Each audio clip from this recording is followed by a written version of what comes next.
Los Muggins. En la época en que Kenzo Kobayashi vivía en Tokio y era un muchachito acaso de tu misma edad, no existía la luz eléctrica, ni calles, ni caminos, ni carreteras estaban iluminados como hoy en día. Por eso, a partir del anochecer, quienes salían fuera de las casas debían hacerlo provisto de sus propias linternas.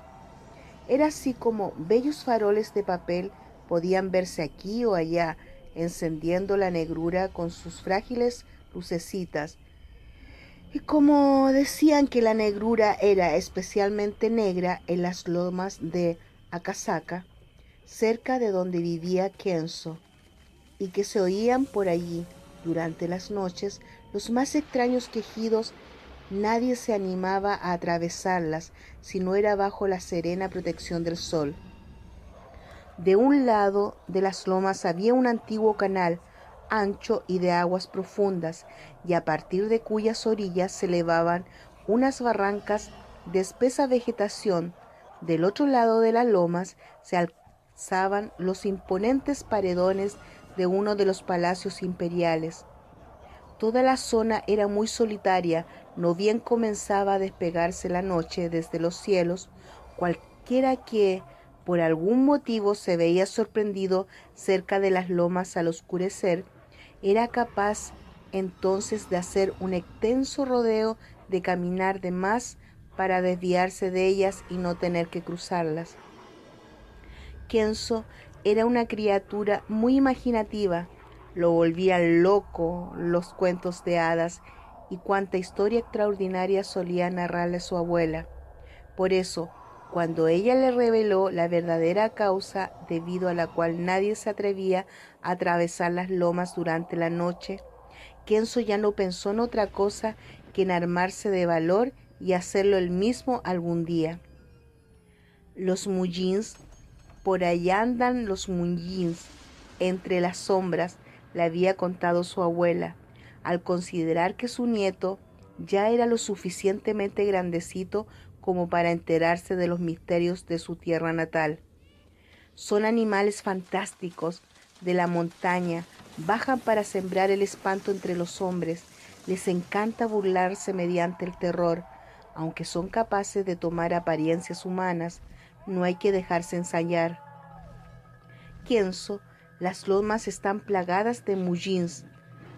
A los pocos desdichados que se les aparecieron casi no viven después para contarlo debido al susto. Que nunca se te ocurra cruzar esa zona de noche. Kenzo, te lo prohíbo, ¿entendiste? La curiosidad por conocer a los Muggins crecía en el chico a medida que su madre iba marcando una rayita más sobre su cabeza y contra una columna de madera de la casa, como solía hacerlo para medir su altura 2 o 3 veces por año. Una tarde Kenzo decidió que ya había crecido lo suficiente como para visitar las lomas que tanto lo intrigaban. En secreto, claro, no iban a darle permiso para exponerse a semejante riesgo.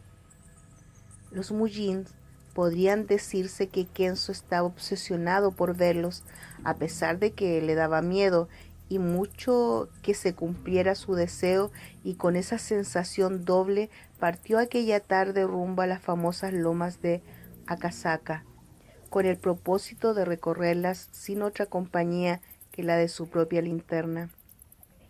Obviamente a su mamá le mintió y así consiguió que lo dejaran salir solo. Encontré al tío Kentaro en el mercado, me pidió que lo ayude a trenzar bambús. También se lo pidió a los primos Endo. Está atrasado con el trabajo y dice que así podrá terminarlo para mañana, como prometió. Me voy a quedar a dormir en su casa, madre. El tío Kentaro vivía en las inmediaciones del antiguo canal, por lo que la mamá de Kenzo no dudó en permitirle que pasara la noche allá. Ni sueñes con volver hoy, mañana cuando el sol ya esté bien alto, ¿eh? En aquella época tampoco existían los teléfonos, de modo que la mentira de Kenzo tenía pocas probabilidades de ser descubierta. Además, no era un muchacho mentiroso. ¿Por qué dudar de su palabra? Apenas comenzaba a esconderse el sol, cuando Kenzo arribó a las lomas, debió aguardar un buen rato para encender su linterna, pero cuando la encendió ya se encontraba en la mitad de aquella zona y de la oscuridad. Se desplazaba muy lentamente, un poco debido al temor de ser sorprendido por algún mullín, y otro poco a causa de que la lucecita de su linterna apenas sí le permitía ver a 1 metro de distancia. De pronto se sobresaltó. Unas pisadas ligeras, unos pasitos suaves parecían haber empezado a seguirlo. Kenzo se volvió varias veces, pero no bien se daba vuelta, los pasos cesaban, y él no alcanzaba a descubrir nada ni a nadie. Era como si alguien se ocultara en el mismo instante en el que el muchacho intentaba tomarlo desprevenido con su luz portátil. Sí, era indudable que alguien se escondía entre los arbustos y que desde los arbustos podía observarlo claramente a él. El simpático rostro de Kenzo se destacaba entre aquella negrura cálidamente iluminado por la linterna. Durante 2 o 3 fines de semana más, este episodio se repitió tal cual. Kenzo continuaba con las mentiras a su madre para poder volver a las lomas. ¿Sería un mullín esa silenciosa y perturbadora presencia que lo seguía y lo espiaba? Y si era así, ¿por qué se mantenía oculto? ¿Por qué no lo atacaba de una buena vez, apareciéndosele de golpe para darle un susto mortal, como decían que a esos seres les divertía hacer? Al fin, una noche Kenzo iluminó una pequeña silueta femenina que se mantenía agachada junto al canal. La veía de espaldas a él. Estaba sola allí y sollozaba con infinita tristeza. Parecía la voz de un pájaro desamparado. Con desconcierto, pero igualmente conmovido, el muchacho prosiguió con su inesperada inspección, mientras ella aparentaba no tomar en cuenta su proximidad. Continuaba de rodillas junto a la orilla del canal gimiendo. Era una niña de la edad de Kenzo. Estaba vestida con sumo refinamiento. También su peinado era un típico de las jovencitas de muy acomodada familia. La confusión de Kenzo se iba convirtiendo en gigante. ¿Qué hacía esa mujercita allí, sola nada menos que en aquella zona y a esas horas de la noche? De pronto se animó y caminó hacia ella. Si una nena era capaz de internarse en las lomas, con más razón él, ¿no? El muchacho le habló entonces, pero ella tampoco se dio vuelta. Ahora ocultaba su carita entre los pliegues de una de las mangas de su precioso kimono, y su llanto había crecido. Un pichón de hada perdido a la intemperie, tal vez. Kenzo le rozó apenas su hombro muy suavemente. Pequeña dama, le dijo entonces, no llore así, por favor. ¿Qué le pasa? Quiero ayudarla. Cuénteme, ¿qué le sucede? Ella seguía gimiendo y tapándose el rostro. Distinguida señorita, le suplicó que me conteste.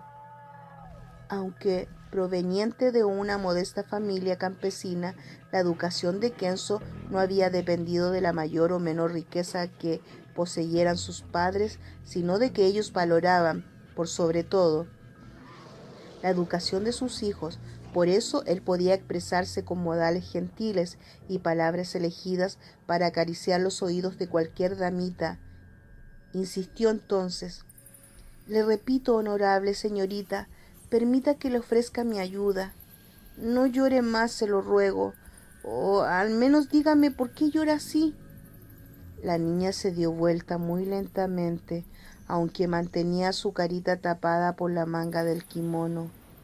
Kenzo la alumbró de lleno con su linterna, y fue en ese momento que ella dejó deslizar la manga apenas apenitas.